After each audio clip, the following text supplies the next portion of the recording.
Hi beautiful people out there. आज हम बात करने वाले हैं ऐसे लोग जिनमें एनीमिया की प्रॉब्लम बार बार हो रही है, स्पेशली इन प्रेगनेंसी, और उनको ये लग रहा है कि उनकी ये प्रॉब्लम आयरन से जुड़ी हुई है, लेकिन वो आयरन की सारी चीजें अपनी खा पी ले रहे हैं, उसके बावजूद भी वो एनीमिक रह रहे हैं। तो पहली चीज तो आपको कुछ टेस्ट कराने हैं जो थोड़े से कॉस्टली है, लेकिन वो आपको डेफिनेटली बता देंगे कि ये एनीमिया किस कारण से है, तो आप उसको उस हिसाब से अपना जो इलाज है वो कर पाओगे। तो देखिए, मैं आपको बता देती हूँ, आप सिम्टम से भी समझ सकते हो। तो अगर ये एनीमिया आपका आयरन की चीजें लेने से, जैसे कि आपने जैगरी ले लिया, अनार ले लिया, सेब ले लिया, गुड़ चना खा लिया, गुड़ मूंगफली खा लिया, मतलब इस तरह की एग ले लिया, इस तरह की चीजें ले ली, इनसे भी बहुत फर्क नहीं पड़ रहा है, तो एक बार जरूर आपको विटामिन B12 के बारे में चेकआउट करना चाहिए। क्योंकि जो विटामिन B12 है उसका भी एक सिम्टम होता है, अगर बॉडी में उसकी कमी होती है, वो इंटेस्टाइन में आपके खुद ही बनता है, लेकिन आपको बाहर से भी लेने की जरूरत होती है, क्योंकि उसकी कमी अगर है तो वो कुछ सालों के बाद आपकी बॉडी में रिफ्लेक्ट होने लगती है। उसके सिम्टम्स भी अभी हम समझेंगे, लेकिन ये उसका सबसे बड़ा एक सिम्टम है कि उसमें जो आपके नर्व है उसमें आपको कुछ ना कुछ दिक्कत आने लगती है। अभी हम समझेंगे कि क्या क्या।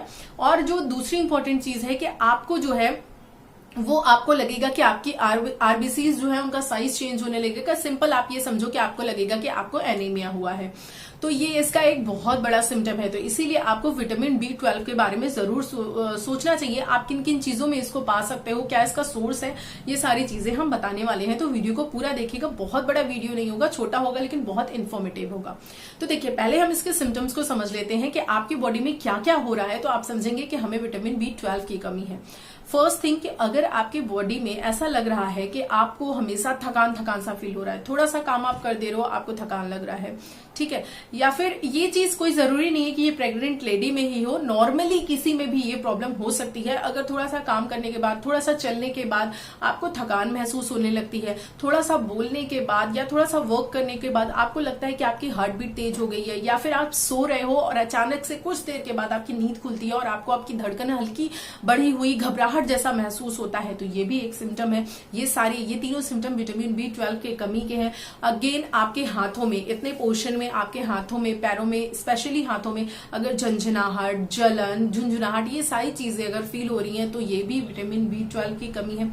अगर आपको हेडेक बना रहता है, अक्सर आपकी बॉडी में बाकी सारी चीजें ठीक है और आपको हेडेक बना रह रहा है, तो भी ये विटामिन B12 की कमी है। क्योंकि मैंने बताया था कि ये नर्व को भी इफेक्ट करता है, और विटामिन B12 जो आपके सेल्स हैं, जो आपकी नर्व्स हैं, उनके लिए बहुत ही ज्यादा जरूरी है। एक तरह से कहिए कि आपकी बॉडी का एक ऐसा न्यूट्रिएंट्स है जो बहुत ज्यादा जरूरी है आपकी बॉडी के लिए। तो ये सारी कमी अगर आपको हो रही है आपकी बॉडी में, तो आपको ये ध्यान देना है कि आपको इसको किसी न किसी तरीके से पूरा करना है। चाहे आप इसको सप्लीमेंट से पूरा कर सकते हैं या फिर आप इसको नेचुरल सोर्सेस से ले सकते हैं। आपको और कुछ सिम्टम्स आप देख लीजिए, समझ लीजिए। और सिम्टम्स में आता है कि मुंह में छाले पड़ जाते हैं, कुछ लोगों के लिप्स में, यहाँ अंदर के साइड में, या फिर कुछ लोगों की जीभ पर, टंग पर। अक्सर मतलब ना ही उन्होंने कुछ स्पाइसी खाया, ऐसा मिथ है कि जूठा खाने से, हालांकि ऐसा होता नहीं है, लेकिन इन सारी चीजों से नहीं। अगर आपके मुंह में भी बार बार छाले पड़ रहे हैं, तो एक तो ये होता है कि पेट की गर्मी की वजह से हो, ठीक है, तो ये बार बार रिपीट नहीं होगा। अगर पेट की गर्मी की वजह से है तो आप सौंफ का पानी या ठंडी चीजें लेकर के देखिए, कुछ दिन आप लेते हैं तो उससे आपको आराम मिल जाएगा, फिर ये रिपीट नहीं होगा। लेकिन अगर ये बार बार रिपीट हो रहा है और आपको इसका फर्क नहीं पड़ रहा है सौंफ का, इट मीन्स ये है कि आपको विटामिन B12 की कमी है। ये एक बहुत, जिसे बोलते हैं कि अच्छा सिम्टम है आपको समझने के लिए। तो ये सारे सिम्टम्स जो है वो आपको होते हैं। उसके बाद कुछ और चीजें हैं, जैसे कि मैंने आपको बताया कि ये आपके सेल्स पे, आपके नर्व्स पे असर करता है। तो इसमें एक और चीज है जो आपको देखने के लिए मिलती है कि बालों का झड़ना भी जो है वो बढ़ जाता है, जिनको विटामिन B12 की कमी होती है, क्योंकि इसमें थकान है, सर दर्द है, ये सारी चीजें हैं। तो ये तो हो गई सिम्टम के बारे में। अब हम बात करते हैं कि ये पाया किस में पाया जाता है, क्या हम खाएं कि इसकी कमी पूरी हो जाए। देखिए, जो लोग नॉन वेजिटेरियन हैं, जो नॉनवेज खाते हैं, उनको तो इसके बारे में सोचना ही नहीं है। क्योंकि उनमें ये विटामिन B12 की कमी बहुत ही कम, बहुत रेयरली देखी जाती है। अगर कोई प्रॉब्लम है, कुछ ऐसी डिजीज है जिसकी वजह से आप कुछ ऐसी मेडिसिन ले रहे हो, या कोई ऐसी प्रॉब्लम डिजीज है जिसकी वजह से विटामिन B12 बन नहीं रहा है या नष्ट हो जा रहा है, तो फिर ऐसा देखा जा सकता है। अदरवाइज जो नॉनवेज ले रहे हैं अच्छी मात्रा में, ठीक ठाक मात्रा में, उनको ये प्रॉब्लम नहीं आती है। तो नॉनवेज एक इसका बहुत ही बेहतरीन सोर्स है विटामिन B12 का। लेकिन अगर आप नॉन वेजिटेरियन हो तो भी आपको घबराने वाली, परेशान होने वाली बात नहीं है। ऐसा मैं स्पेशली कह सकती हूँ क्योंकि मैं खुद नॉन वेजिटेरियन हूँ। और ऐसा नहीं है कि अगर आप नॉन वेजिटेरियन है तो आपको विटामिन B12 कहीं से मिलेगा नहीं, ऐसा बिल्कुल भी नहीं है। क्योंकि आज के समय में आप खुद देखिए बहुत सारे लोग वेगन की तरफ जा रहे हैं, तो इट मीन्स ये है कि उनको ये न्यूट्रिएंट्स जो है वो मिलेंगे कहीं ना कहीं से। तो अब ये देख लेते हैं कहाँ से मिलेंगे। देखिए, अगर आप नॉनवेज की तरफ नहीं है, नॉनवेज नहीं ले सकते हैं, तो सबसे बड़ा जो सोर्स है वो आपको मिलेगा मिल्क या मिल्क प्रोडक्ट्स, यानी कि डेयरी प्रोडक्ट्स। चाहे आप उसको किसी भी फॉर्म में लीजिए, चाहे दूध लीजिए, चाहे छाछ लीजिए, चाहे दही लीजिए, आप जो भी लीजिए, ये सारी चीजें बहुत रिच सोर्स है विटामिन B12 का। उसके बाद बहुत सारे लोग ऐसे होते हैं जो नॉनवेज नहीं लेते लेकिन एग लेते हैं, तो एग भी बहुत अच्छा सोर्स है। लेकिन आपको ये ध्यान रखना है, लोग ये सोचते हैं कि एग का जो येलो वाला पार्ट है वो डाइजेशन अच्छे से जल्दी डाइजेस्ट नहीं होता, तो हमें उसको नहीं लेना है। नहीं, अगर आपको विटामिन B12 की कमी है तो आपको येलो वाला पार्ट डेफिनेटली आपको लेना ही लेना है। इसको आप स्किप नहीं कर सकते हो, ये बहुत ज्यादा जरूरी है आपके विटामिन B12 के लिए। उसके बाद अगली जो इंपॉर्टेंट चीज है वो हो गई आपकी टोफू हो गया या सोया मिल्क हो गया।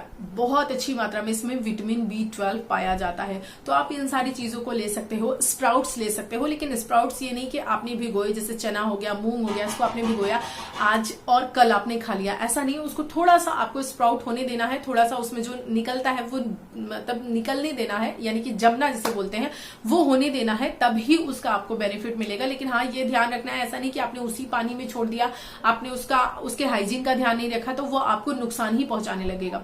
ठीक है, तो इसलिए आपको ऐसा नहीं करना है, स्पेशली प्रेगनेंसी में तो बिल्कुल भी नहीं करना है। इसीलिए आपको उसका पानी जो है वो चेंज करते रहना है, उसको उसकी हाइजीन का, उसकी साफ सफाई का काफी ज्यादा ध्यान रखना है। साफ सफाई मतलब ये नहीं कह रही मैं कि उसको साबुन लेके धोने लग जाना है, खैर जोक है। आगे बात करती हूँ, तो अगली जो इंपॉर्टेंट चीज है वो है भुना चना। जी हाँ, भुना चना। अगर आप डेली एक मुट्ठी चना लेकर जस्ट हाथ में लीजिए, एक मुट्ठी चना, और उसको खा लीजिए, इसमें भी बहुत अच्छी मात्रा में विटामिन B12 पाया जाता है। तो ये चीज आपको लेनी है। ये सारी मैंने आपको नेचुरल सोर्सेज बता दिए। अगर आपको लगता है कि नेचुरल सोर्सेज से रिकवरी नहीं हो रही है या नहीं हो सकती है, बहुत ज्यादा कमी है, आपको ऐसा महसूस हो रहा है, तो फिर आपको सप्लीमेंट्स की तरफ जाना चाहिए। वो सप्लीमेंट जिसमें कोबालमिन हो, उसमें बहुत अच्छी मात्रा में आपको विटामिन B12 मिल जाता है। वो विटामिन B12 के ही सप्लीमेंट होते हैं। तो आप जाकर आराम से जहां पे जेनेरिक मेडिसिन की शॉप होती है वहां पर आप ले सकते हैं। बहुत ही कम प्राइस में इजीली आपको अवेलेबल हो जाता है। अब मैं आपको बता दूं कि आपकी बॉडी को कितना ज्यादा मतलब कितनी जरूरत है विटामिन B12 की डेली। अगर 2.5 माइक्रोग्राम डेली आपकी बॉडी को जरूरत है, ग्राम भी नहीं मैं बोल रही हूँ, सोचिए कितनी थोड़ी मात्रा में जरूरत है आपकी बॉडी को। 2.5 माइक्रोग्राम बहुत ही थोड़ा सा, अगर देखा जाए तुलना में केजीज या ग्राम्स की तुलना में तो बहुत कम है। लेकिन इतना भी पाना, आप सोचिए कि हमारा डेली रूटीन का कैसा खाना पीना है, क्या है कि इतना भी जो है वो नहीं मिल रहा है। अगेन जो ग्रीन लीफी वेजिटेबल्स हैं उनमें भी पाया जाता है, फ्रूट्स में भी पाया जाता है, नट्स में भी है। तो आपको ध्यान ये रखना है कि जैसे कि आप मान लीजिए पालक वगैरह ले रहे हैं, तो आपको एक चीज बहुत ध्यान रखनी है कि हम क्या करते हैं, पालक का जो जड़ वाला पोर्शन होता है उसको कट कर देते हैं या उसको छाट लेते हैं, उसके बाद हम उसको धुलते हैं, देन काटते हैं। आपको ये नहीं करना। अगर आप ऐसा कर रहे हो तो ये वाटर सोल्युबल है, जब आप इसको धुलते हो तो ये पूरा विटामिन आपका नष्ट हो जाता है और आपको कुक करने के बाद कुछ भी नहीं मिलता। इसीलिए आपको जड़ के समेत, जब उसमें जड़ लगी हुई है उसी के साथ ही आपको उसको अच्छे से वॉश कर लेना है, धुल लेना है, और धुलने के बाद फिर आप उसको तोड़कर अच्छे से कट करके बना सकते हो, तभी आपको इसका फायदा मिलेगा। अदरवाइज आप आराम से ऐसे धुल के पालक खाते रहो, फिर आप बोलोगे हमें तो कोई फायदा मिलता नहीं, पालक में तो कुछ है ही नहीं। पहले उसको तरीका समझिए, ठीक है। आई होप आपको पूरी इन्फॉर्मेशन मिल गई होगी। अगर आपकी एनीमिया की प्रॉब्लम है जो कि आयरन लेने से पूरी अच्छे से ठीक नहीं हो रही है और साथ ही साथ आपको ये सारी प्रॉब्लम्स भी आ रही है, तो डेफिनेटली आप एक बार विटामिन B12 अपना जरूर चेक करवाइए। 1000-1200 रुपए में इसका टेस्ट हो जाता है। आप जाकर बोलेंगे आराम से आपका हो जाएगा, टेस्ट करवा लीजिए। अदरवाइज अगर आप नहीं टेस्ट कराना चाहते हैं तो ये जो नेचुरल चीजें हैं इनको लेना स्टार्ट कर दीजिए, तो अपने आप उन चीजों की रिकवरी हो जाएगी। वीडियो कैसा लगा जरूर बताइएगा, क्योंकि ये मेरे लिए बहुत ज्यादा वैल्यूएबल होता है। जब आप लोग बताते हैं मैं इसको समझ पाती हूँ, जज कर पाती हूँ कि हाँ आपके सामने कैसे टॉपिक्स देने हैं। जैसे कि जब हम घर में खाना बनाते हैं, कोई इंग्रेडिएंट बनाते हैं ना और सामने रखते हैं, कोई न्यू डिश लेकर आए और बनाकर अच्छे से घर वाले के सामने रखा और घर वाले चुपचाप खा लिए, कुछ भी बोले नहीं कि अच्छा है कि खराब है, तो फिर हम जज नहीं कर पाएंगे ना कि अगली बार ऐसी चीज हमें बनानी है या नहीं बनानी है ना। सेम एज ऐसा होता है हम लोगों के साथ भी। अगर आप हमारे वीडियोस पे अच्छा है, बुरा है, कमी है तो क्या कमी है, अगर आप उसको बता देते हो तो हमारे लिए बहुत ईजी हो जाता है अच्छे से समझना कि अगली बार हमको क्या करना है। आई थिंक आपको समझ में आ गया होगा इस एग्जाम्पल के साथ। वीडियो को आपने लास्ट तक देखा, इसके लिए दिल से शुक्रिया। और आप एक और छोटी सी इच्छा है, मैं बहुत सोच रही थी कहूं या नहीं कहूं, कह देती हूं, देखती हूं, मुझे नहीं पता इसका इफेक्ट होगा या नहीं आप लोगों पे।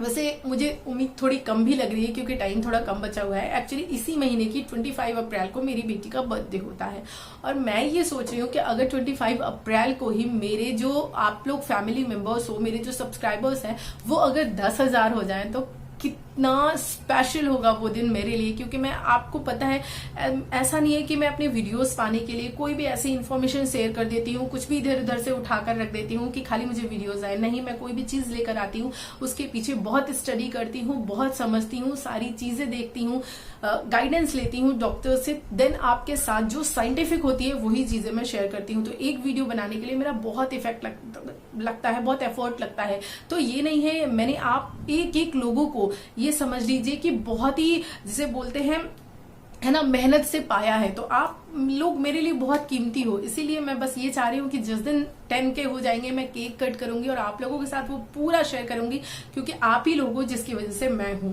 तो बस यही चाहत थी। आगे देखते हैं कि क्या होता है या नहीं होता है। अगर आप इसमें अपना योगदान, आपको लगे कि मैं कैसे कर सकती हूँ, तो आपको बस यही करना है कि मेरी वीडियोस को आपको ज्यादा से ज्यादा शेयर करना है। अगर आप ऐसा करते हो तो डेफिनेटली आप मेरा सपोर्ट कर पाओगे और मुझे बहुत अच्छा लगेगा। दिल से शुक्रिया। मिलती हूँ अगली वीडियो में, तब तक के लिए बाय बाय, टेक केयर।